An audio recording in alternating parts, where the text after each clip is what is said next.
Welcome into another episode of Tailgate Talk SEC. I am Will Thomas, and we are continuing to wind down our roster breakdown series today with the South Carolina Gamecocks. So the Gamecocks under Shane Beamer, there really wasn't an obvious shortage of talent on their roster last year, but they only won 4 games. Things just didn't go very well. And after they blew that lead at Texas A&M, you just kind of saw it come off the rails. But this year they returned their big three guys in Lenore Sellers, Nick Harbor, and Dylan Stewart. We'll talk about all of them obviously later on in this video.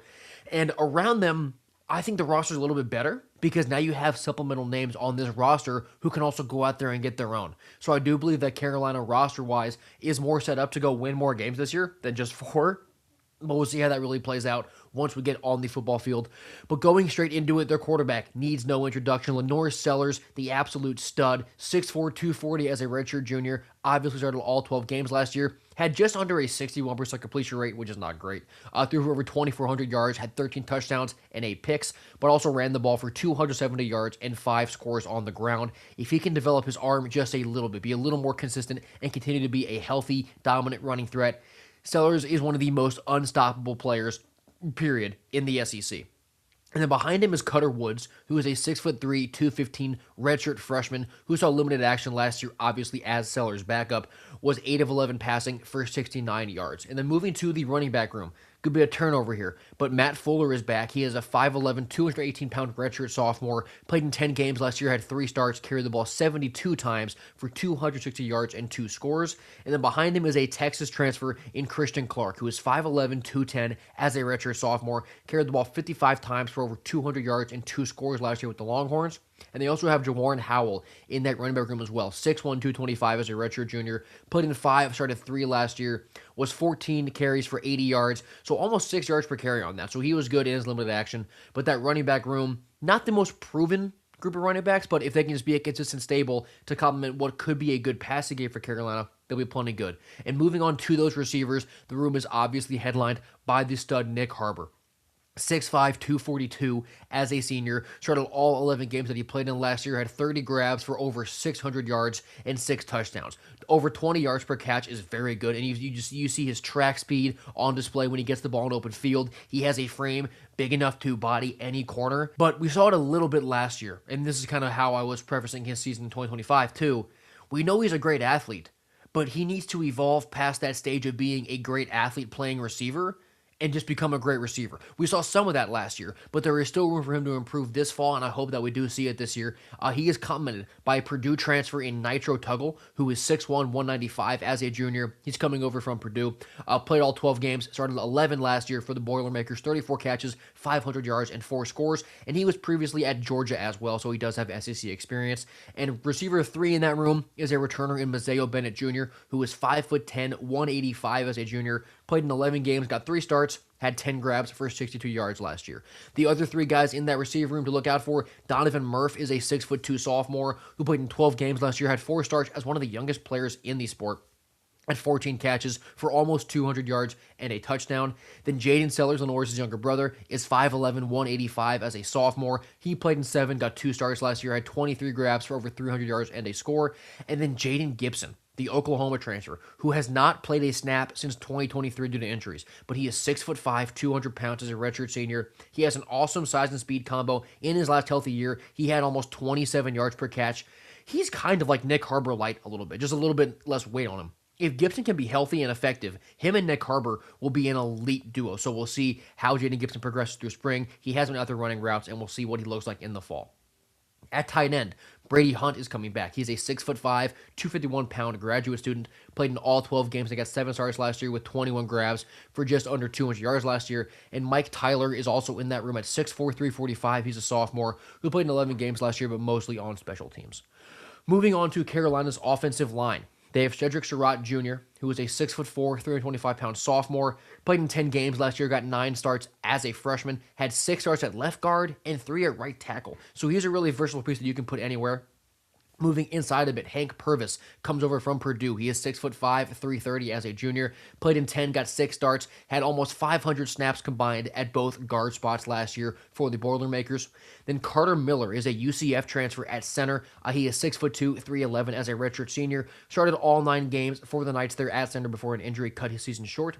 Then Emmanuel Poku, another transfer coming over from Eastern Carolina. He is 6'5", 320 as a redshirt senior. Started all 13 games at right guard for the Pirates last year and earned second team All-American Athletic Conference honors. And then Dane Arnett, another transfer on this O-line from Ferris State. He is 6'5", 302 as a redshirt senior, and he was the starting left tackle for Ferris State last season. Now, a name that I didn't just say right there was Jacarius Peak. And that's just because of his injuries. But he is a 6'4", 310-pound redshirt senior coming over from NC State. This guy's their superstar. This was their big fish in the portal. They beat out the likes of Alabama and other massive schools for Jacarius Peak. This was by far the biggest portal win for Shane Beamer, but he hurt himself before spring practice, and he wasn't able to participate in spring. So they need him right. He was their big piece to really unlock more consistency on offense to protect Lenore Sellers. If Jacarius Peak is healthy, he will be their left tackle for the entire season, and he'll be a superstar. But if he's banged up, you'll have some of those other names, like maybe Surratt or maybe Dane Arnett, being that left tackle in place of Jacarius Peak. So hopefully he gets right for him. Moving over to defense. Dylan Stewart, the superstar, coming off the edge. He is 6'5", 245, now entering his junior season. Second team All-SEC last year. Started all 11 games that he played in, had 33 tackles, 12 TFLs, and 4.5 sacks. And he has some good help this year in Caleb Herring, who is coming over from Tennessee to also come off the edge. Also, 6'5", 245. He's a senior. He had 14 tackles, 6 TFLs, and 4 sacks last year, so those two are a great duo. Then the depth in that edge room. Anthony Addison is a 6'4", 230-pound redshirt freshman who put in 4 games last year, only had 1 tackle. Julian Walker is a freshman who is 6'6", 250. Former 4-star guy. He was the top player in South Carolina and a top 40 player overall in that class. And then George Wilson is a 6'5", 240-pound grad student who came over from Campbell but missed all of last year. But in 2024 with the Camels, 18 tackles, 6 TFLs, and 5 sacks. Moving inside to D-tackle, they have Gabriel Brownlow-Dindy, who is a 6'3", 311-pound redshirt senior. He played in all 12 last year with only 1 start, but he had 18 tackles, a TFL, and 2 quarterback hurries. And then Tomiwa Duroje is an Illinois transfer, 6'4", 291 as a redshirt senior. He was honorable mention All-Big Ten last fall. He had 16 tackles, 4.5 TFLs, 2 sacks, and a forced fumble. They also have Troy Pikes in that room, who is 6'3", 293 as a redshirt junior. Played in all 12 last year, had 16 tackles and a TFL for the Gamecocks. Kelby Collins is an Alabama transfer, 6'4", 285 in his senior season. Played in 14 for the Tide last year, had 12 tackles, 3 TFLs, and 2 sacks. And they also bring in Jordan Thomas, who is a transfer from Georgia, 6'5", 310 as a redshirt sophomore. Played in 5 games, had 2 tackles and a TFL. The depth in this D-tackle room is really, really good. Like the potential from those 3 transfers in Duroje, Kelby Collins, and Jordan Thomas, they're really, really high. And like guys like Brownlow-Dindy, like Troy Pikes, those seem to be the starters for right now, but all 3 of those transfers could easily play their way up to starting roles with the Gamecocks. Moving back to linebacker, Justin Okoronkwo returns for his second year in Columbia, 6'3", 231 as a junior. He played in 12, got 8 starts last season, had 64 tackles, 4 TFLs, 2 quarterback hurries, and a pick. And Fred Johnson will be his running mate, 6'3", 244 as a junior. Started all 12 games last year, had 61 tackles, 3.5 TFLs, a sack, and a pick. The depth in that linebacker room. Sean Murphy is a 6'3", 235-pound redshirt senior. Played in all 12 games last year, only had 4 starts, but racked up 49 tackles, 3.5 TFLs, and a pass breakup. And then A.J. Holloway is a redshirt freshman, 6'2", 243, only played in 3 games last year.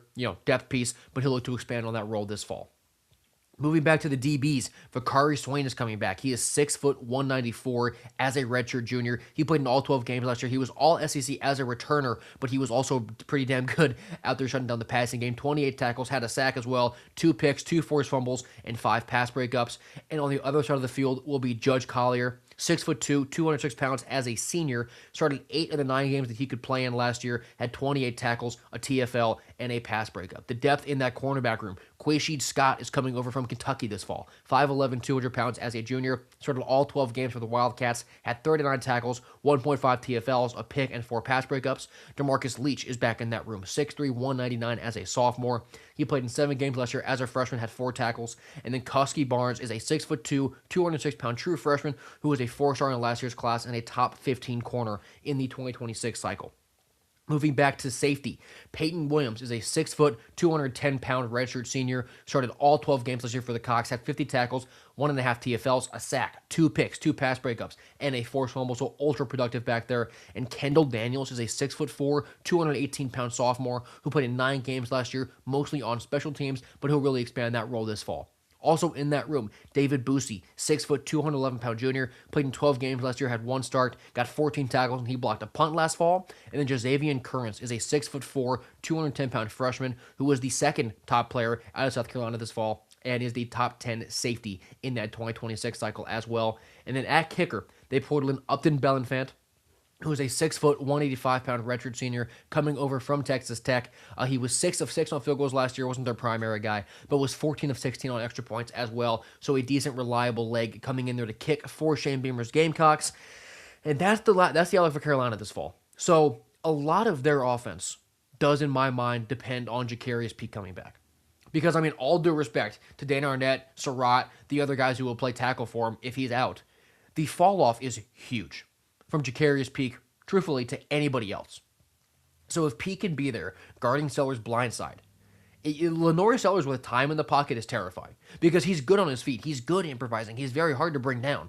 But if you add, calmness to that, you add order to the offense that Lenore Sellers is running, he gets way more dangerous, especially with the tandem group of receivers that he has out wide. I mean, portaling and guys like Nitro Tuggle is huge. I think that Jaden Gibson, if he's healthy, could be one of the best receivers in the SEC because of what he and Nick Harbor can do together. So the potential for Carolina's offense is all the way up here, but it was last year too, and it didn't work out. So, Shane Beamer, he caught a lot of flack for his coaching job last season. He almost made the playoff 2 years ago. Like Beamer has won games at Carolina. It didn't work out very well last year, but he has the pieces that he believes can really get him back up to that spot this fall. So Carolina can be dangerous. A lot of it depends on, is Peak healthy going into fall? Is Dylan Stewart going to be healthy going into fall? A lot of it's health dependent, like it always is for football. So Carolina, it can be very dangerous, but we'll see how that roster stays together and how everybody pans out. If you have been enjoying all this college football content, this SEC preview stuff, I'll be doing it all summer long. So subscribe to me here and follow me on Twitter. We are wrapping up the roster breakdown series later this week. I believe we got Tennessee tomorrow. So thank you guys so much for watching this episode of Tailgate Talk SEC. I've been Will Thomas, and I will see you next time.